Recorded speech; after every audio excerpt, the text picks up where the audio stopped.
I'm Owen Bigland. This is the Inside Edge video blog. Okay, by popular demand, I'm going to do another update here on the current situation with Strata's insurance premiums skyrocketing for some buildings. So I'm monitoring this just like everybody else is.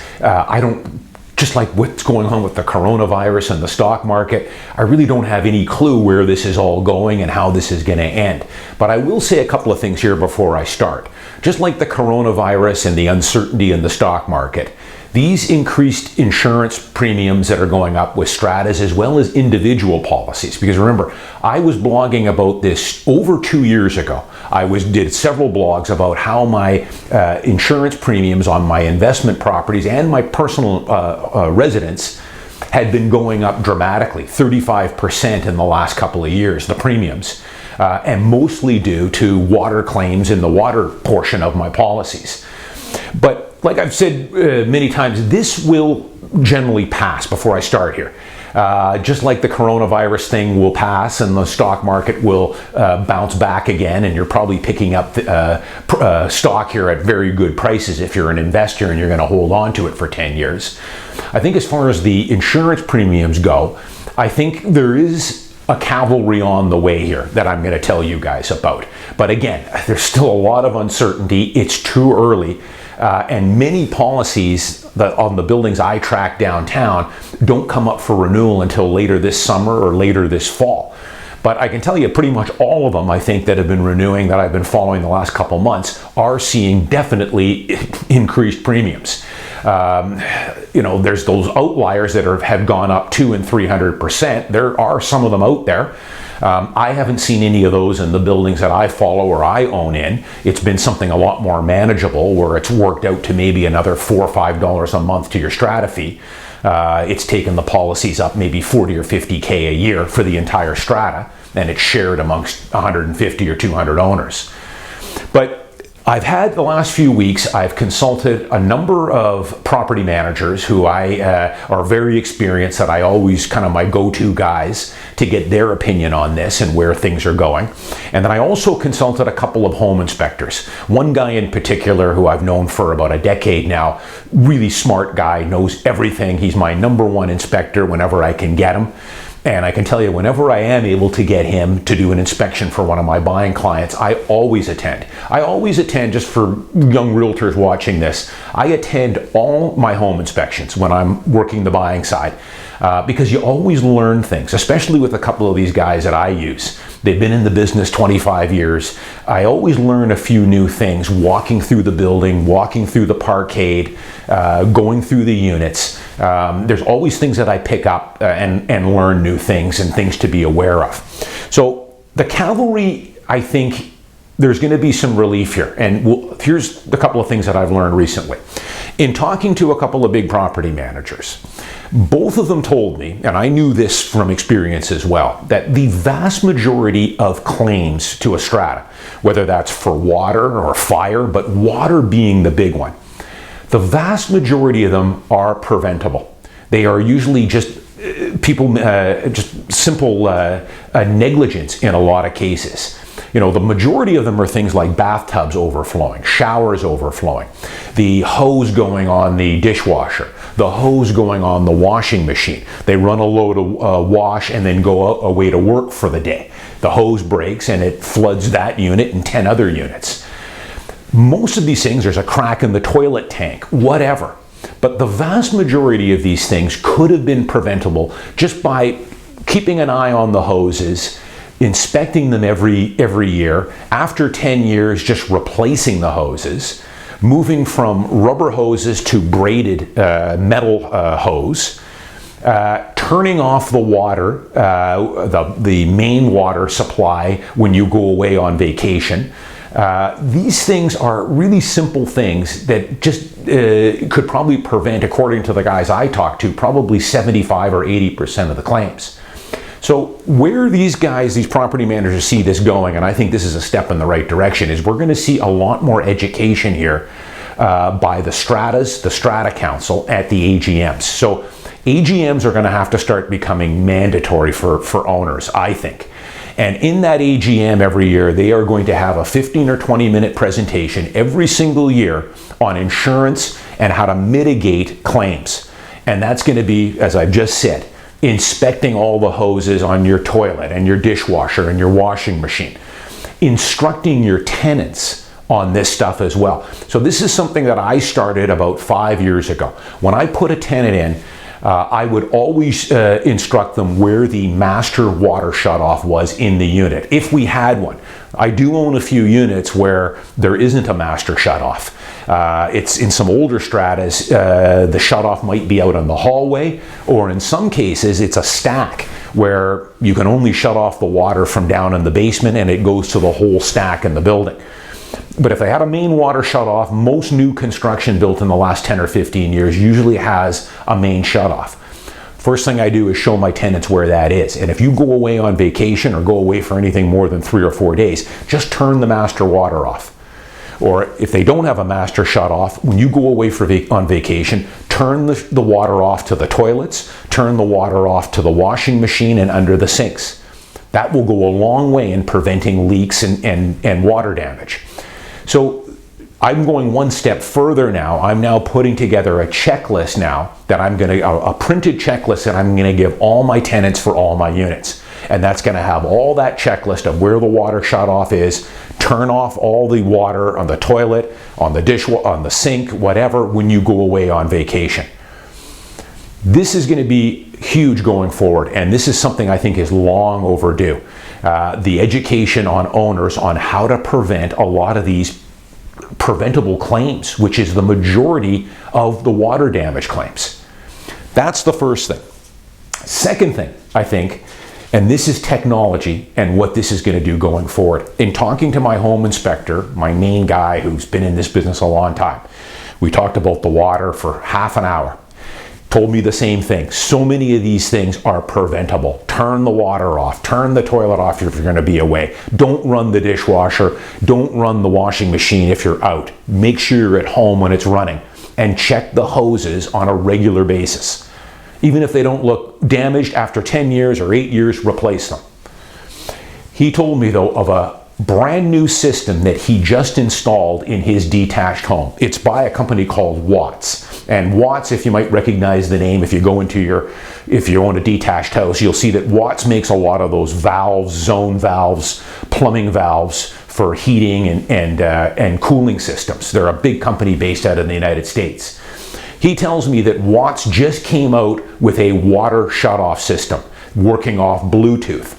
He said the kit was about $1,400. You install a new valve on the master shutoff that is hooked to a Bluetooth sensor. You then put these wireless Bluetooth sensors on your washing machine, on your dishwasher hose, under your sink, your toilets. It can all be controlled on your smartphone. Apparently, if any of these sensors detect any moisture or water, they will automatically, wirelessly, turn off the master water supply. And this is amazing, and this is the way of the future. This is kind of the first system he's seen like this put out by Watts. He says this is going to be huge moving forward, and I couldn't agree more. So I foresee in the next couple of years you'll start to see these systems get more integrated. And these wouldn't have been able to do years ago. Now that we've got Bluetooth and wireless technology and you can control it with your phone, for God's sake, this will be the way of the future. And you will start to see these systems. I'll tell you, once they have one, I'm going to be keeping in touch with him, but I'm planning on probably installing these systems over the next few years. And I'm sure the prices will come down. Eventually, you'll probably start to see stratas having these mandatory for all units. And of course, when you install something like this, it will drastically reduce your insurance premiums. So this is kind of, I think, some cavalry that'll be on the way here. Might be a few years, but I think the first thing will be this preventative education program that I think should be mandatory at all AGMs. And then these systems that will shut off the water automatically. And I think that will make a huge difference. You'll start to see these stratas incorporating these things. Insurance companies will then be willing to insure and probably give substantial discounts to people that have these systems installed. Matter of fact, if you were to put one of these Watt systems in now, I'm sure if you told your insurance company about this, you probably would get a pretty nice discount on your policy. Final thing I'll just tell you here quickly, just a frontline story here. That's why I call it the inside edge. I knew this wouldn't take long before I had something like this. Keep it in a nutshell here. Working with a buyer, nice young lady, she wants to buy a 1-bedroom, 1-bath in Mount Pleasant. And of course, we've got good taste. She has good taste. We're only interested in about 3 or 4 really prime buildings that she wants to be in. We've been in several bidding wars, lost out, which is the way the market's going, especially in Mount Pleasant there with some of these prime buildings. They're all getting listed, they're doing holdbacks, running everyone through the open house, and then offer night is Monday or Tuesday, and they're getting 4, 5, 6, 7 offers, depending on where it's priced. We've already missed out on a few. Offer night last week, it was myself and just 2 other offers, so not too bad. We came in, subject-free offer, rated pretty much close to asking price. We lost out on it. The sellers ended up taking an offer quite a bit above asking price. Probably, I think, from what I can read, about $20,000 better than what my offer was. With subjects, though. And that's the thing I've talked many times about writing subject-free offers and how it's going to buy you probably in something like this at least $10,000 or $15,000 of purchasing power. But we obviously got beaten by more than that, somewhere in the neighborhood of 20 or more. And they took a chance, took the offer with subjects with a 6-day subject removal. We're disappointed, we lost out on it. Although what often happens, to my surprise and to my pleasure and my buyer's pleasure, we ended up getting a call from the realtor a week later and said, "Owen, are you still interested in giving me an offer? Is that subject-free offer still good?" I said, "What's going on?" He says, "It doesn't look like these sellers or buyers are going to remove subjects. It's not done yet. They have until tomorrow noon, but we've got issues." So I said, "Absolutely. I'll talk to my buyer. We're still in. I'll have an offer to you within an hour. I'll give you that same price, subject-free. Would your seller take it?" He said he indicated they would. Got a call the next day at 11 o'clock and he said, "Owen, the deal has collapsed. Can you give me that offer?" I said, "I'll have it to you within an hour and a half." I asked him then, what went wrong? Was it financing? He told me no. It was a first-time buyer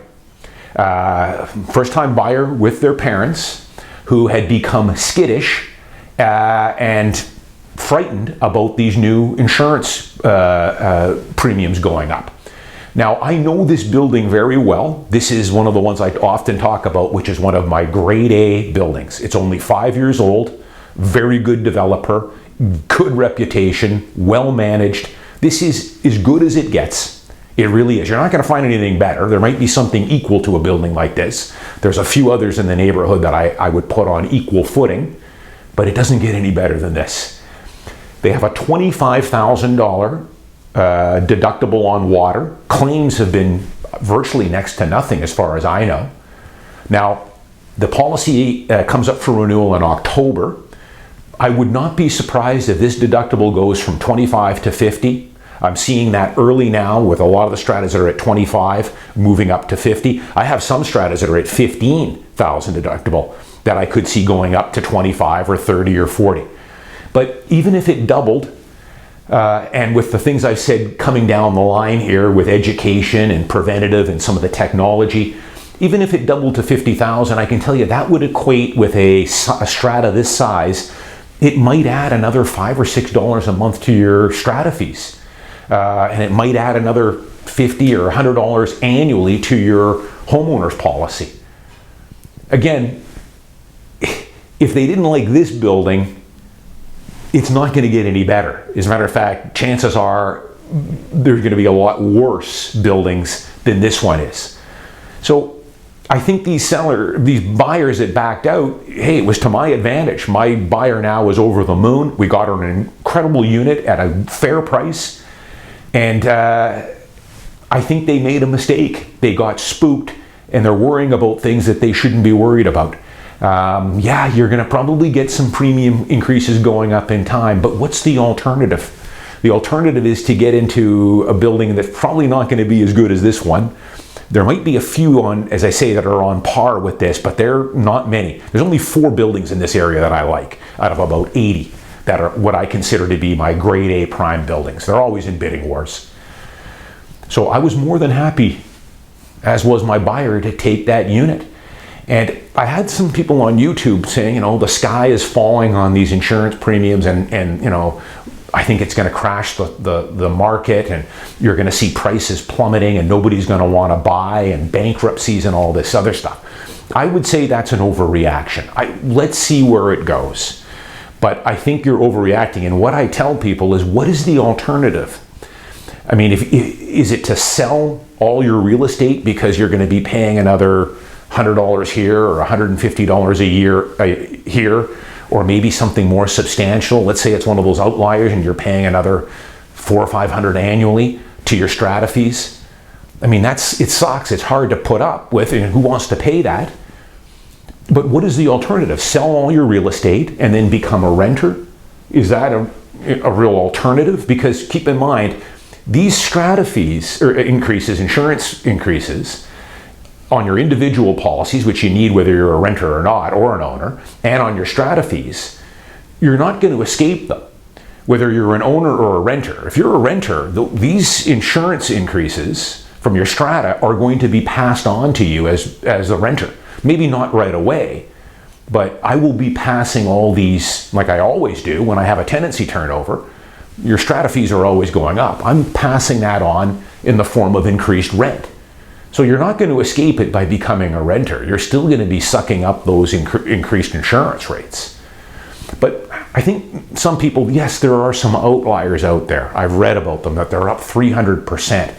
If you dig a little deeper, they're usually older stratas that have had a lot of claims, fires and a lot of floods and everything else. Or some of the other ones I've read, they're just not in good order. The stratas have been negligent in keeping up their mechanical and their plumbing systems. But they're out there, and I feel for those people. But I think you're going to start to see the cavalry come in here. You're going to be paying more insurance. Everything goes up.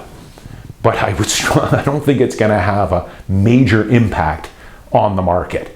And you really no escaping it. You're going to pay for it as a tenant, or you're going to pay for it as an owner. And we'll see what comes moving forward. I'll do another update later this summer or into the fall. I'll let you know kind of where some of these policies are renewing on the buildings I own in and some of the ones I follow. It's something to be concerned about for sure, but I'm not going to lose any sleep over it, that's for sure. And I do think maybe, there is a cavalry on the way that will help cool this down a little bit. I know the government, provincial government, is also looking into this as well. So we'll see going forward. I'm Owen Bigland. As always, thanks for watching. I'll see you next week.